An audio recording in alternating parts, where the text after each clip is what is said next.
And welcome to The Bond, the show which connects you to nature and sustainability topics.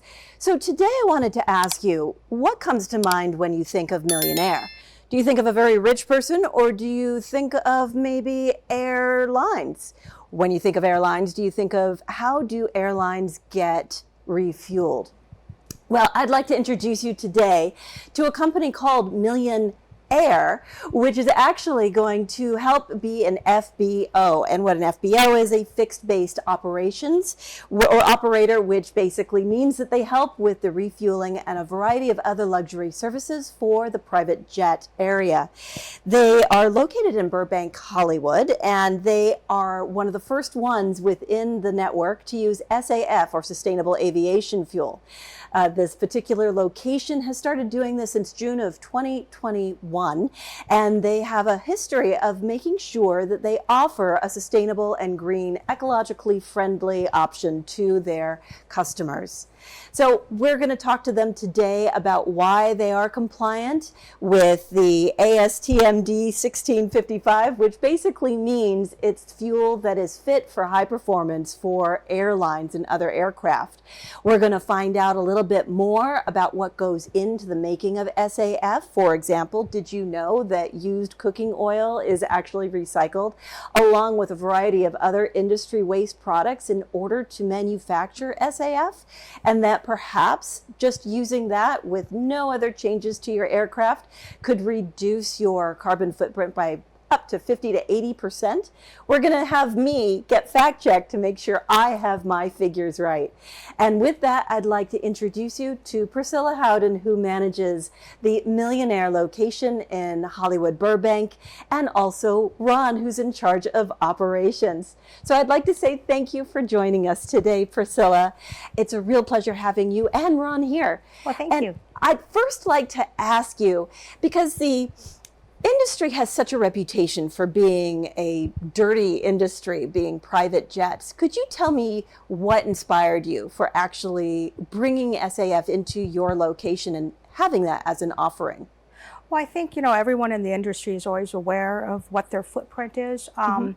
If you look at the stats for aviation currently, aviation contributes about 2% of all global emissions that are released in the world. And of that, business jets produce 2% of that 2%. Oh, wow. Okay.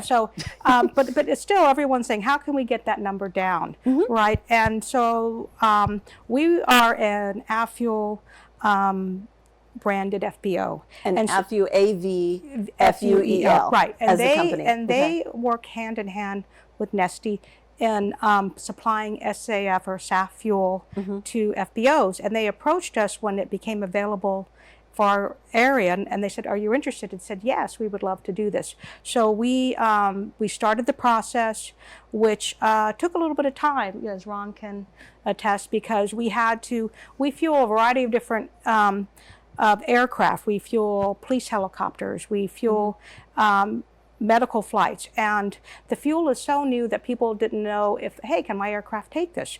So it took about 6 months, wouldn't you say? About 6 months for everyone, our base customers, to get on board with this, because the fuel is commingled with regular jet fuel. And we have a consortium at the Burbank Airport, so all the fuel goes into one. Okay. So they're going to get SAF whether they want it or not, because it's in our system. It might be a little bit, but everyone had to feel comfortable that it was okay. And so how did you overcome the concern that people would have of this new fuel? I know nothing about. I don't want my engine to get gummed up. And how did you have to do some sort of a campaign, or how did you convince the pilots I would say we went through, I know, we contacted all our tenants, and we had also AFUEL speak to some of them from Keith Sawyer. He's the manager of their the SAF program there in alternative fuels. And, we really spent time, and the industry as a whole has been, MBAA and ATA have been holding panels, trying to educate everyone. So it was a process, and then once everyone felt comfortable, and it took about 6 months, and then we were able to get our first load, and slowly but surely, we've been selling it. Right, but your reputation as being a luxury FBO, because you're tending to some very particular exclusive clients, Right. and they have very high standards. So how do you manage the mix of saying we want to still offer you some luxury services so that you feel very special, but we also want to give you the sustainable option? Was there any conflict with those two, or did they go together, or what was your experience with that? I think overall, I think people are open to it. They and are. I think we've never had any pushback when we switched from styrofoam cups to paper cups, for example, in our lobby. That's another sustainable effort Right, that you've made. Right, Yeah. right. No one said, "Hey, where's my styrofoam cup?" So I think people are on board with it. I've never had anyone who wants to leave a bigger footprint, and I think that. There is a lot of support in the industry for that. So we have never had any issues when we switch to LED lights, for example. All these type of things. You incorporate it slowly but surely, and I think there's never been any negativity towards it. We email more receipts now. Nobody Yeah. gets a hard copy. Oh, Right. so it's more digital. So as the operations manager, have you noticed any enthusiasm amongst the staff, because I know that you have a very loyal staff and been with you for a very long time, when you announced that you wanted to introduce this SAF fuel or SAF fuel? We have a great staff, and everybody's concerned about the environment, so they're very Okay. proud that we're doing our part to That's to good. be sustainable. Right, To be Proud as opposed to ashamed. to be green. Yeah, absolutely. So, I mean, did they ever come up with any ideas? Because it sounds like they're pretty creative also. Did they have any other ideas about how you could make other green adjustments around the operations? Well, yeah. For example, there are little things again, like we talked about. Styrofoam cups versus paper Right, cups. right. And even for the staff, we just bought a bunch of cups that we're just going to reuse. We Very much so. don't use plastic cutlery Like these for the staff. We just buy regular silverware from Target, just reuse it. So these are the things that just trying to incorporate that. Don't bring your own water bottle. Yeah. And use the filtered water. So these small changes, we switched out all our plants out front to succulents, so they take Oh. less water. And they're good for the high heat in Los Angeles? Right, absolutely, yeah. So we're, Okay. so everyone is like, oh, let's do this. Let's try to, reduce our footprint here. And younger people are great, with technology and things like that, course. which really seems to be a lot of the driving force, because we're not faxing anymore. Thank goodness for that. Remember those fax machines? Yeah. So people are texting. Everything is just, trying just to reduce what we waste. So when you were shopping around for a good supplier for SAF fuel, what made you decide on Ave fuel? Well, we've been dealing with Avfuel. They've been our fuel provider for years for our regular Jet A and our 100 low lead. And so we have a great relationship with them. We lease our fuel trucks from them, and they're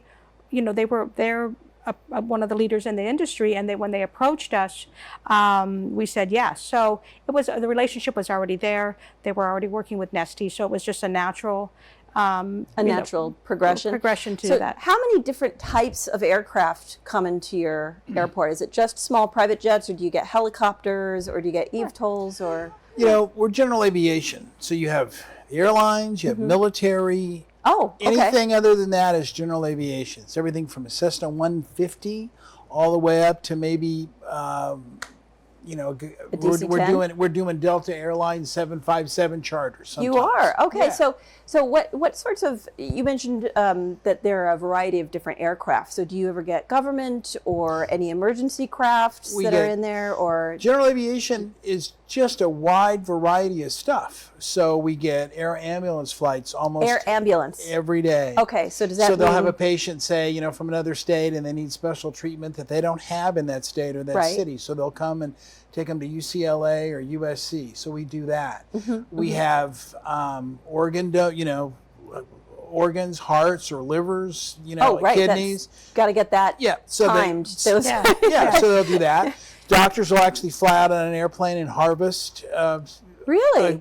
Something, and then they'll Okay, come for a back special that day. operation, they need to Right. get to that hospital to get to that patient. Exactly. Right. Okay. And then general aviation, Caltech has a variety of airplanes that they will lease, and they go all over the world. One For, studying the permafrost, because so environmental analysis. exactly. We have type. another one that's studying the oceans. Okay. And there's just, general aviation encompasses a whole lot of stuff. There's 4,000 airports. The airlines only service 400 of them. So how private many airplanes are critical for business in this country. how many aircraft do you roughly service a year, do you think? I mean, estimate. We do about 6,000 a year. Okay, so that's definitely a hub. Yeah. And that hub it sounds like it's more than just private jets. That's correct. You're giving, Exactly. you're the hub that helps with medical, with emergency response, with scientific evaluation, with all sorts of different craft that needs to get there. Are you thinking about maybe even welcoming eVTOLs, the elevated, the new? Yeah. We're not there yet. I know that we've just been doing a lot of work. We've had to expand our infrastructure in order to install charging stations, because we're going to be switching from our crew cars to EV cars.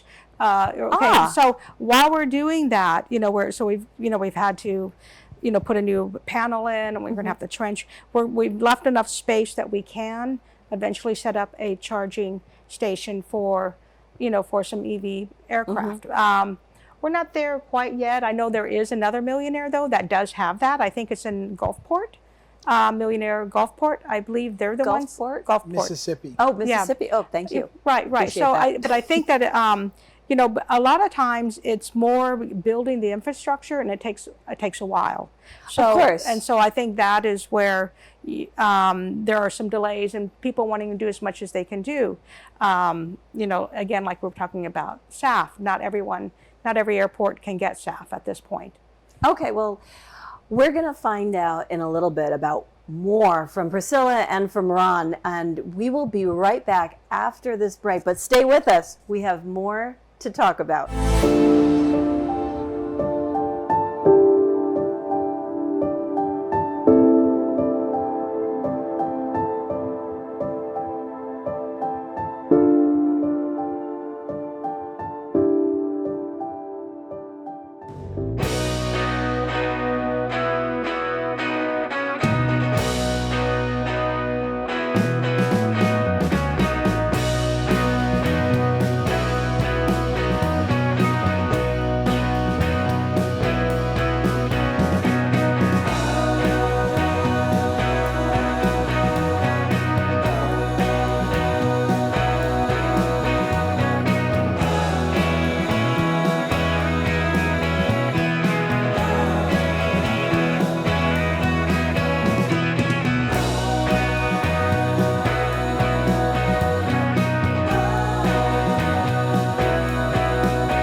And we are back. So thanks so much for sticking around. We have some more information that I think you are going to love. So Priscilla, I would like to ask you, could you tell me a little bit about the NBAA, which is the National Business Aviation Association, and from what I understand, they help to identify trends in the industry. So what trends are you noticing, and tell me how Millionaire as a whole is interacting with them to keep on top of the trends? Well, the MBAA, we've been a member of the MBAA for years. Okay. So, flight departments can, join the MBAA, FBOs join them, and they have been really good as far as, I can see as putting out information for companies to become carbon neutral. They have, for example, an accreditation program where they want flight departments. These are the things that you need to do to, to meet these the criteria to be carbon neutral. And the other thing, we have these big conventions every year, and they also tell you, we want you to have only LED lights. We want to use recycled carpet. So as an industry, they are trying to do that. As far as, trends, they, in the industry, again, we follow them, but we're an FBO and not a flight department, so we're a little bit limited in that, but we do look to them for guidance. But I would say that more and more flight departments are making an effort. What is the difference for our audience? What is the difference between a flight department and an FBO? Okay, we do not operate any aircraft. So think of us as the gas station. Okay. So we have we're the gas station. So we have a different, we're handling we're a hotel for airplanes. We're a hotel for airplanes. So they get to rent out hangars. Yes, and then let's say if a crew comes in, they fly in, we book their hotel rooms. We make sure they have their rental cars. We'll order catering for the aircraft. For their passengers. Yeah.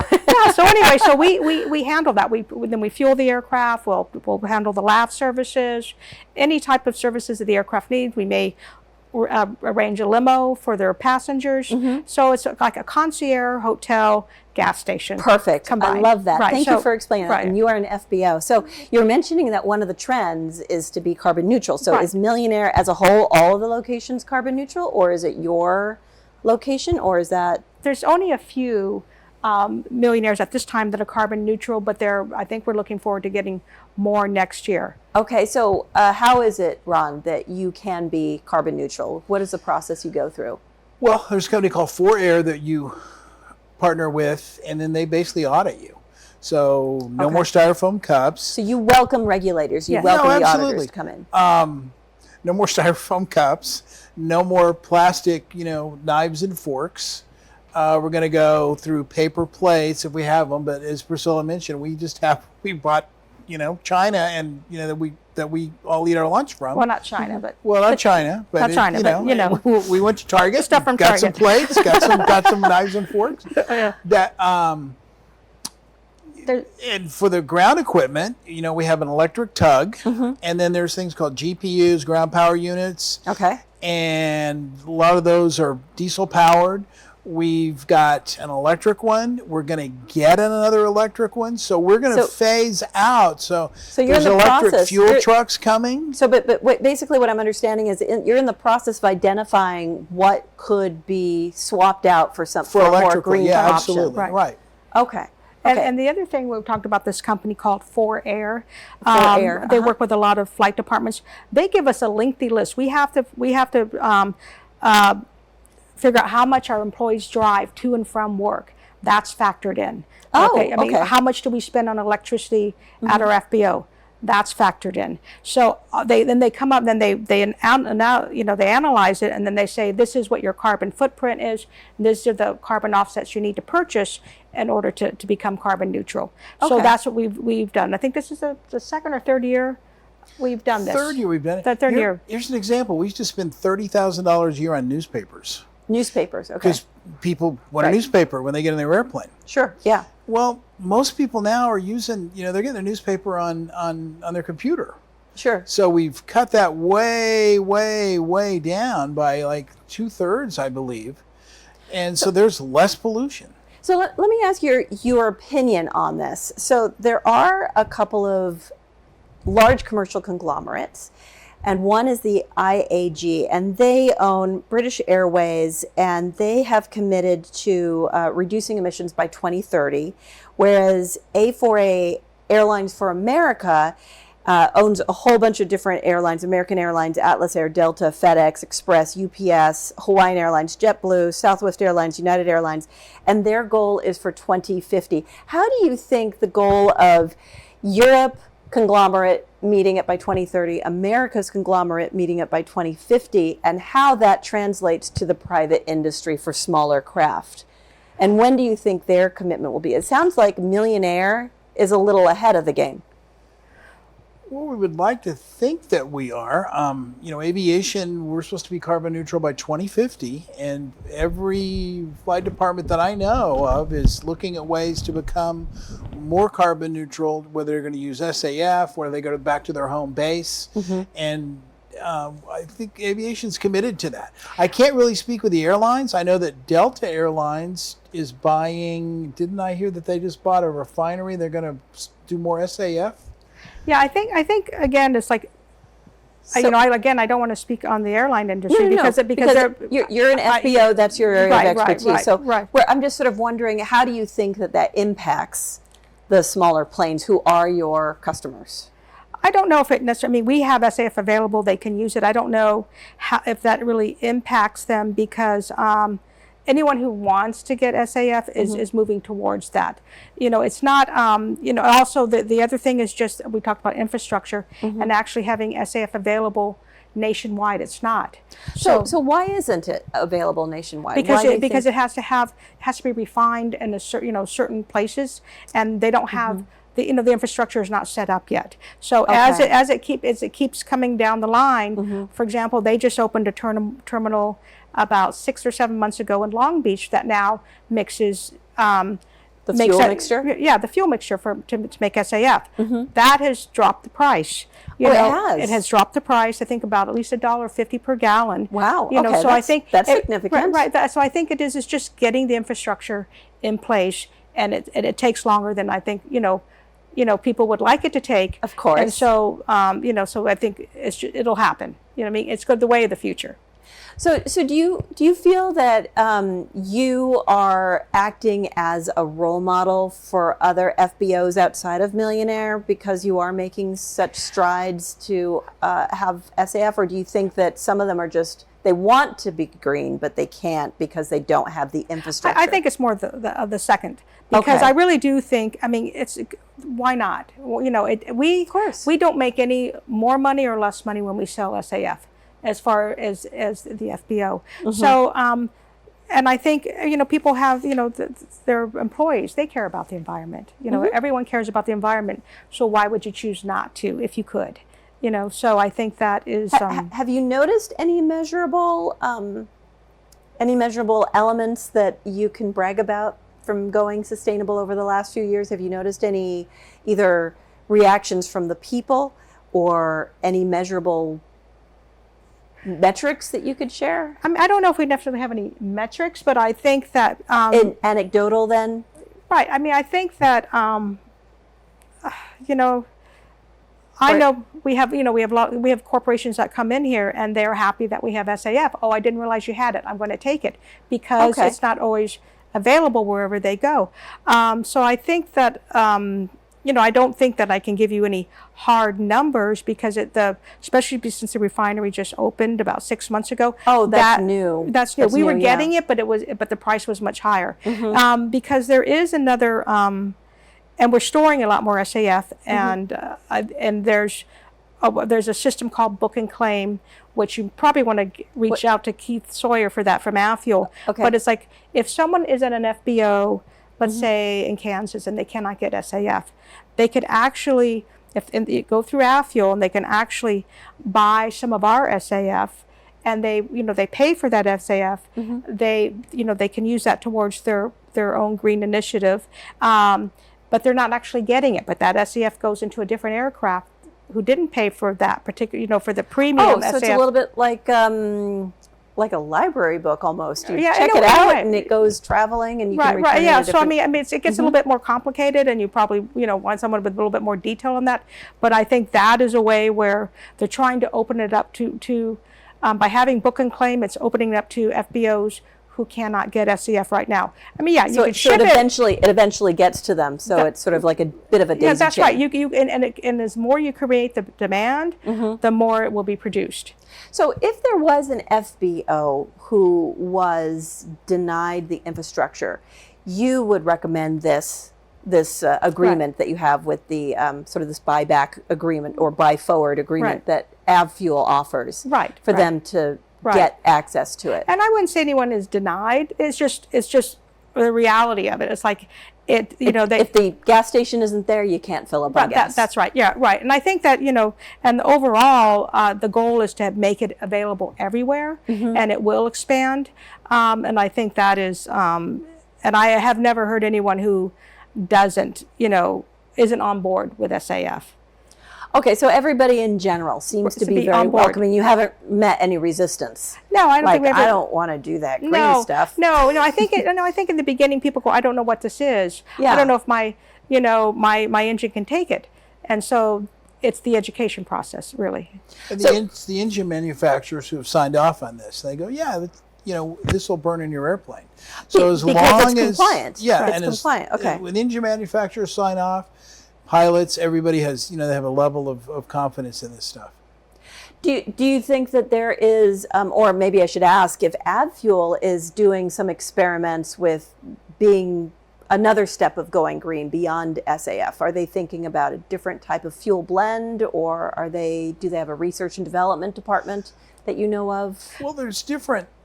You want to talk about avgas? Well, yeah. I mean, right now, as far as they are the right now they use Nesty. Nesty's the one that is AvFuel's not they distribute Nesty manufacturers. And the other thing that we do, we sell UL94, which is a no lead avgas. Okay, no lead. Okay, that sounds good. Yeah, and that is a little bit more difficult than SAF because not all piston aircraft can take that. And it does not commingle. So that's a tougher road to go because you have to get your engine certified that you can take this fuel. And so because I know that people are very concerned about lead in the air from avgas, and so we do sell it, but that one's a bit of a steeper climb because it's a much newer product. So what sort of advice would you give to somebody who's an FBO that wanted to go green, just in general? What would you? I would say do what you can to go for the low-hanging fruit. Okay. Right. Okay. Excellent. Love that. Yeah. Go for the. Start off with what can you do in your planters, water-resistant plants. Get rid of your styrofoams, get rid of your plastic. Try to encourage your pilots just to have their receipts emailed to them. The easy stuff. Which does add up if everybody does that. Then if you can get an electric vehicle for your crew cars. What crew cars are, an aircraft will come in, the pilots are there, they want to go to lunch. They don't want to rent a car. So we have these cars available for the pilots to borrow to go to lunch. So we are switching those to electric. So these are the type of things that you can do that you don't necessarily have to have, I don't have my distributor, my fuel provider that cannot get me SAF here unless I truck it, 500 miles, and then we've just lost all the emission savings we've had by trucking that fuel to that FBO. Now, do you think that you as a small FBO is actually giving a message to the larger commercial operations? I don't know if I'm giving any message. I would never want to think that, I think there are people who are more educated on this than I am, and I don't want to, to speak on their behalf. Always somebody smarter out there. There's always someone smarter. I just would like to think, because in a way we're an independent FBO. Okay, so we're part of the Millionaire chain, but we are a licensee. So that makes it easier. And I think that's always just something I have to remind people is like, I can make decisions on my own Yeah. without having to go through a board, without having to go through all that. So it's different. And I think that's something about being, in a way, an independent FBO, that we can move on these ideas quicker. And I think that's a fantastic lesson to Right, take right. away. So be nimble is what I'm hearing you Right, say. yeah. And do you have any final words? You know, I Ron? think the aviation industry we're proud to be in it, and we're all committed to going green. And aviation is just, it's a great industry. We're always on the cutting edge. Right. Excellent. Well, I want to say thank you so much, both of you, for coming on by to studio and helping us and helping our audience learn a little bit more about the behind the scenes education and how you're influencing an industry. Right. And how I think a lot of people would be surprised to know that your operation actually services medical flights and government flights and emergency response teams and scientific evaluation, as well as private jets from major movie moguls. So we love it all, and I think it's fantastic that you have such a nice aviation community and that you're at the heart of it. So want to say thank you. Today we had a fantastic discussion with Priscilla and Ron, and Millionaire is not only a luxury executive FBO, but as a fixed-based operator, but they also have blended luxury with something sustainable like SAF, which is sustainable aviation fuel. And sustainable aviation fuel is made by Neste, which is delivered by AV Fuels or Avfuel.